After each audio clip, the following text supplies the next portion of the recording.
Good morning, everyone. Welcome to online study system of CR International School. We are discussing about your topic agriculture, and in agriculture we have discussed till now so many topics. चलिए एक बार इसका हम revision करते हैं हमने अभी तक क्या डिस्कस किया है। सबसे पहले हमने डिस्कस किया है डेफिनेशन ऑफ द एग्रीकल्चर की डेफिनेशन के बारे में हमने जाना। दूसरा हमने जाना है टाइप्स ऑफ द फार्मिंग में प्रिमिटिव सब्सटेंस फार्मिंग के बारे में हमने जाना। तीसरा इसमें हमने जाना कि स्लैश एंड बर्ड एग्रीकल्चर क्या होता है। चौथा हमने जाना कि जो एग्रीकल्चर है उसकी इम्पोर्टेंस क्या है हमारे लिए, हमारे कंट्री के लिए कैसे इकोनॉमिकली इम्पोर्टेंस है इसकी।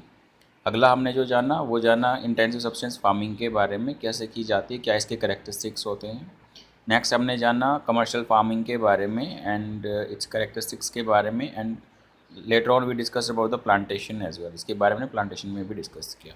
Today we are going to discuss different kinds of the crops grown in India, जैसे कि हमारे पास मेज है, राइस है, पल्सेस हैं और आपका व्हीट है। तो हम ऐसे डिफरेंट काइंड्स ऑफ क्रॉप्स के बारे में आज डिस्कस करेंगे। So will discuss with first your wheat. आज हम जो डिस्कस करेंगे व्हीट के बारे में डिस्कस करेंगे, कैसे उगाई जाती है, क्या इसकी क्लाइमेटिक कंडीशन की रिक्वायरमेंट होती है और कैसे कैसे इसका प्रोडक्शन होता है।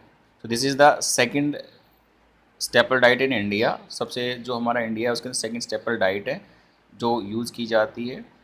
Specially it is in the north part of India. ये नॉर्थ पार्ट ऑफ इंडिया के अंदर इसका यूज़ किया जाता है। ये हमारे पास रबी की क्रॉप होती है and when we grow it it require the cool season, and when we harvest it requires dry season. जब हम इसको काटते हैं तो हमें शुष्क मौसम की ज़रूरत होती है और जब हम इसको उगाते हैं तो इसमें मौसम के अंदर कूल मौसम की रिक्वायरमेंट होती है। इसके लिए जो रेन होती है वो 50 से 75 सेंटीमीटर तक बहुत होना ज़रूरी होती है। If you talk about the soil, alluvial and black soil able to grow this crop. और इसकी अगर हम इम्पोर्टेंट रीजन की बात करें जहाँ पे ये फसल उगाई जाती है तो इसके टू इम्पोर्टेंट रीजन है हमारे कंट्री में। पहला गंगा और सतलुज का मैदान, दूसरा ब्रह्मपुत्र का मैदान।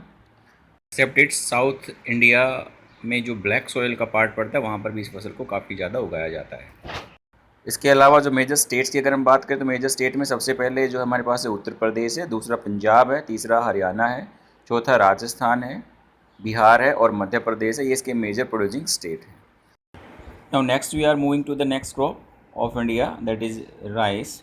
ये हमारे पास फूड क्रॉप है और इंडिया में सबसे ज़्यादा जो लोगों के स्टेपल डाइट है वो हमारे पास राइस होती है। इंडिया का जो प्लेस आता है वर्ल्ड में अगर हम बात करें तो चाइना के बाद दूसरा नंबर आता है, और इंडिया के अंदर अगर हम बात करें तो सबसे ज़्यादा जो राइस उगाया जाता है वो हमारा वेस्ट बंगाल के अंदर उगाया जाता है।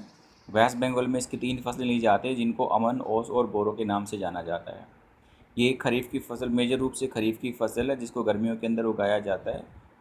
अगर हम इसमें टेम्परेचर की बात करें तो इस क्रॉप को उगाने के लिए 25 डिग्री सेल्सियस से 30 डिग्री सेल्सियस के टेम्परेचर की रिक्वायरमेंट होती है। इसके अलावा जो मौसम है उसके अंदर ह्यूमिडिटी होना बहुत अधिक है। इसके अलावा इसमें पानी की बहुत ही अधिक आवश्यकता होती है, इसलिए जहाँ पर 100 सेंटीमीटर से ज़्यादा एनुअल बारिश होती है तो वहाँ पर इस एग्रीकल्चर को किया जा सकता है। और जिन क्षेत्र के अंदर एग्रीकल्चरल और इरिगेशन की फैसिलिटी अवेलेबल नहीं है तो वहाँ पर हम इसको नहीं उगा सकते हैं, लेकिन अगर इरिगेशन फैसिलिटी अवेलेबल है तो वहाँ पे इसको उगाया जा सकता है। अगर हम बात करें राइस को उगाने की तो उगाने में जैसे मैंने नाम बताया आपका, West Bengal is the largest producer in India and ज़्यादातर ये हमारे पास जो राइस है प्लेन एरिया के अंदर उगाया जाता है क्योंकि इसके अंदर पानी की अत्यधिक आवश्यकता होती है।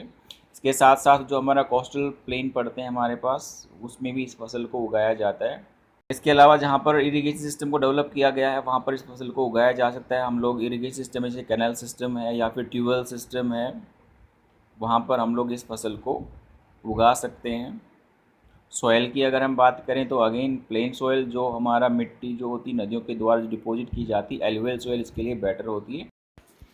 और मेजर प्रोड्यूसिंग स्टेट्स की अगर हम बात करें तो मेजर प्रोड्यूसिंग स्टेट्स आते हैं इंडिया के अंदर जहाँ पे पैडी या फिर राइस का जो प्रोडक्शन किया जाता है। तो सबसे पहले हमारे पास बोला वेस्ट बंगाल है, second one is Bihar, third Uttar Pradesh, इसी तरह से हमारे पास उड़ीसा है, आंध्र प्रदेश है, तमिलनाडु है। इसके अलावा भी हमारे पास केरला है and the coastal plain of the western Ghat, और पंजाब और हरियाणा में भी इसका प्रोडक्शन किया जाता है। सो ये हमारे पास हमने 2 मेजर क्रॉप्स के बारे में डिस्कस किया है, राइस और व्हीट के बारे में, इनकी क्लाइमेटिक कंडीशन के बारे में और उसके प्रोडक्शन के बारे में हमने डिस्कस किया।